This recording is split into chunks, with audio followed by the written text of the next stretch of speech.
Hello everybody, Sergeant Soldier here, and we're back with another Suggesting Rust. And in this episode of Suggesting Rust, we are looking at Reddit comments. Now Reddit receives a lot of suggestions every day. I'm probably exaggerating, but I want to say hundreds. And I'm probably exaggerating. But the problem with the Reddit suggestions is it's offered so many times that people downvote that suggestion and it ends up at the bottom of the list. And the developers don't get the chance to actually see them, see how often they're offered because the people really want it, or don't get the chance to see what people's opinions are about that suggestion. So I took some of the more popular ones that are posted a lot, ones that I thought were a good idea, or ones that received a lot of upvotes, a lot of comments, etc., and I'm going to put them in this video. And hopefully, some of those ones that you guys think are more important can be easier seen by the devs. Is that correct? Easier seen? Can be seen easier.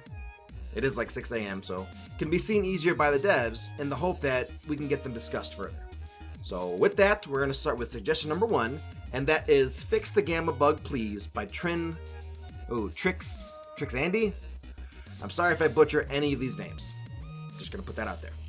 With the latest attachments, I think we're in a place where we can enjoy the dark. It would add more thrill to collecting and hunting. 100% agree. For those of you that don't know, there was actually a point in time in the experimental game where the dark was actually dark. And I'm talking pitch black. And no matter how much adjusting of your gamma, brightness, contrast that you did, nothing was helping it. It was black, and that was it.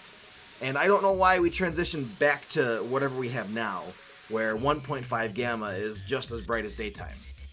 Maybe it was the way that they're fixing things or tweaking things, and they just said, oh, you know what, we'll get back to that later, and never got to it. I don't know.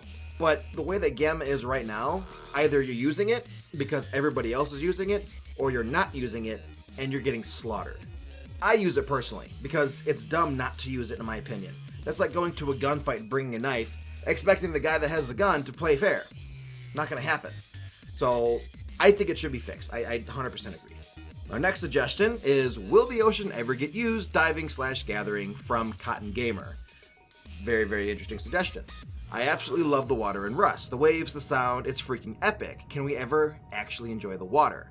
And by that, he means not drowning after 3 seconds, gathering from the seafloor, fishing, boating, etc. This is actually a very popular suggestion. I don't know why it's got 0 votes, because it actually gets suggested a lot. Maybe that's why. But really, the water seems almost pointless in this game right now. Because as soon as you go into it, within a few seconds, you're drowning and you're dead.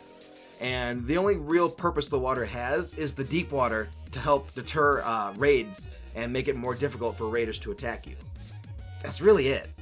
I agree. I would think it'd be awesome if we can actually get some use out of the water. Now, the one thing that I probably want to begin with right away would be gathering.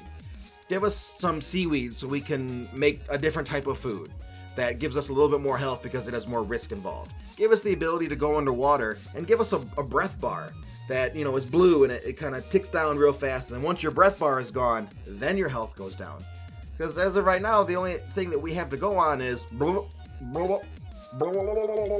that's it. That's all we have.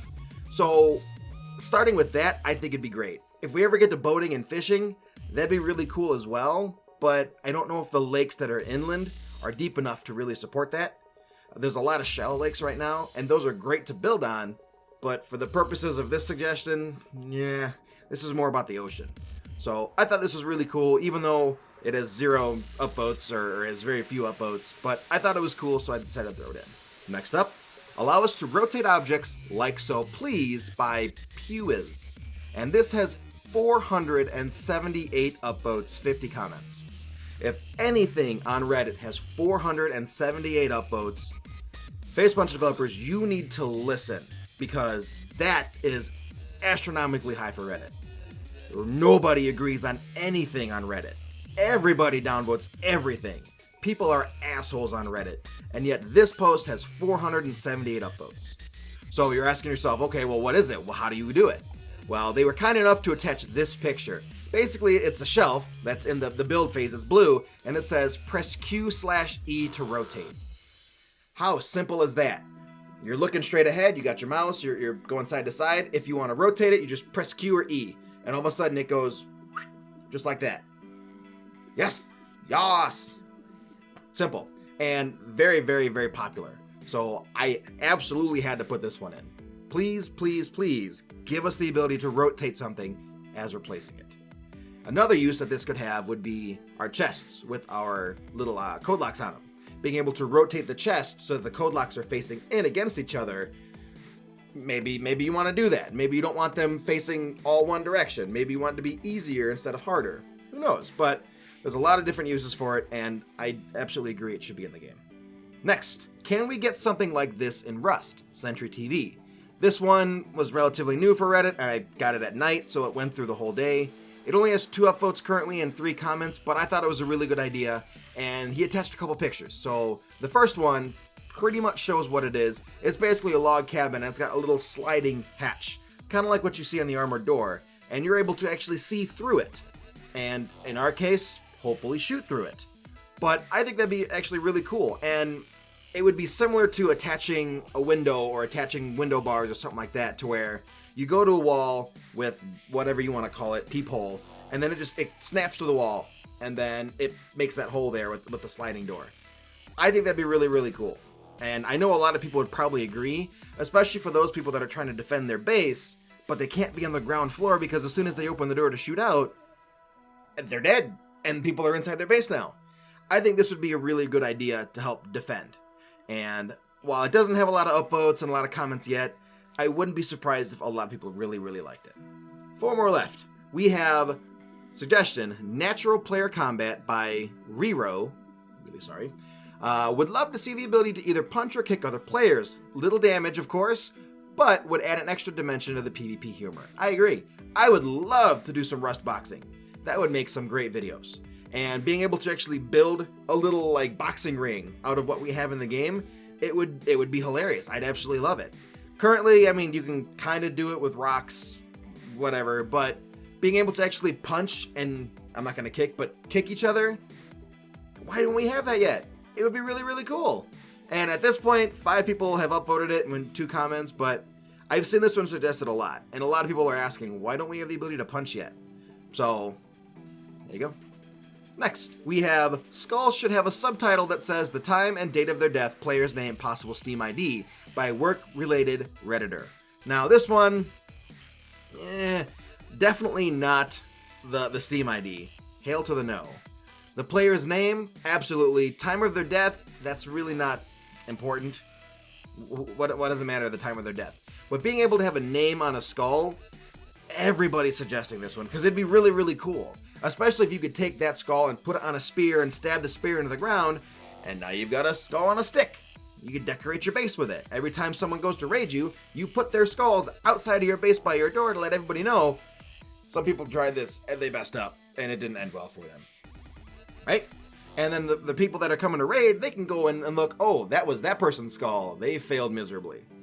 You know? Really, really good idea. Something that I would love to see. The name, yes. Everything else, not really necessary. Steam ID, hell no. If you're going to put the Steam ID, you might as well put the IP, right? Next up, loot despawning ruins online raiding. Very, very, very popular comment, suggestion, whatever. This is one of the biggest problems while online raiding. The second is bodies disappearing fast. Please make the timers much longer so you won't have to freak out about your stuff disappearing and focus on the intense battle. Jaguar 204.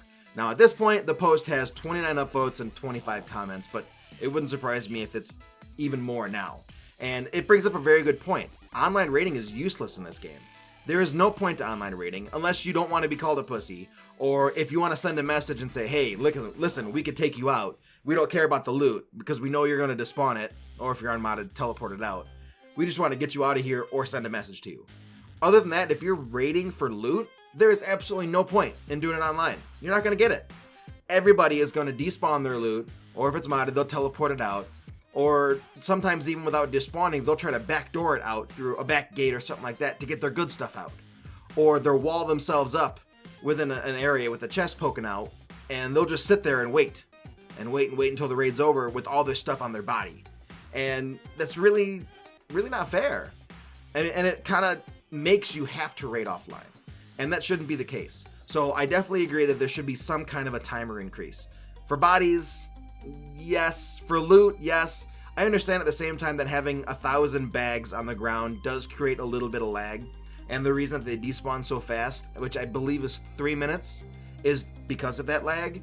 But if it despawns so quickly that people aren't able to actually get to the loot by the time they're done raiding, what's the point of raiding? What's the point of online raiding? That's why not a lot of people do it. Unless either A, they know the person's offline, or they just logged off and they're trying to catch them, or B, they know that they just left the base and they assume they have a couple minutes to be able to go in and raid them. There's really no point to attacking somebody when they're in their base anymore. So a couple ways to do this, and this comes from other people's suggestions in these type of posts. Have it so that it's very similar to the no escape plugin from Modded, to where if your base is getting attacked, you can't teleport out, you can't /home out, whatever. In this case, it would be if your base is getting attacked, whatever was in the vicinity of your tool cupboard, if you're getting attacked, your loot has a longer despawn timer. Maybe it's not 3 minutes, maybe it's 5 minutes, maybe it's 10 minutes. But as soon as the attack ends, it resets the loot timer to the default 3 minutes again. There's a lot of different options to do here. I know the tool cupboards are on their way out. We've all been told it's only temporary, but something needs to be done about online raiding. And something needs to be done about almost mandatory offline raiding in order to get loot. Last but not least, we have, instead of adding more weapons, can we get quality of life items? By Dan Scott Brown. And this one says, as an example, a stove can cook more food, burns wood faster, doesn't decay, costs metal frag, stone, fuel, maybe a couple high quality. I know it's only a small thing, but I really enjoy the hunting and cooking in the game. It would be nice to have more space and not have to place loads of campfires. 100% agree.